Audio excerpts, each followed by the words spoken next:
নমস্কার বন্ধুরা, নিতুস কিচেনে আপনাদের সকলকে স্বাগত জানাই। আজকের রেসিপিটি হলো নিরামিষ পনিরের তরকারি।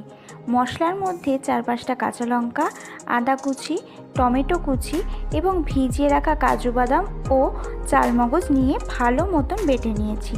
অন্যদিকে একটি গরম কড়ার মধ্যে পরিমাণ মতন তেল দিয়ে তেলটিকে একটু নাড়াচাড়া করে নিয়ে পনিরের টুকরোগুলিকে ভালো মতন ভেজে নিয়ে তুলে নিয়েছি অন্য একটি পাত্রে।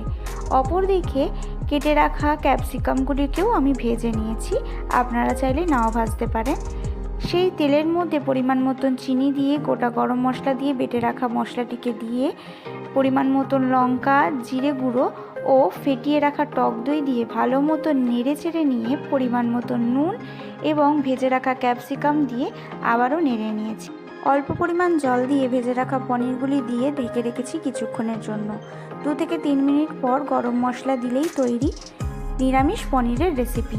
আমার রেসিপি পছন্দ হলে like, comment, share and subscribe অবশ্যই করবেন।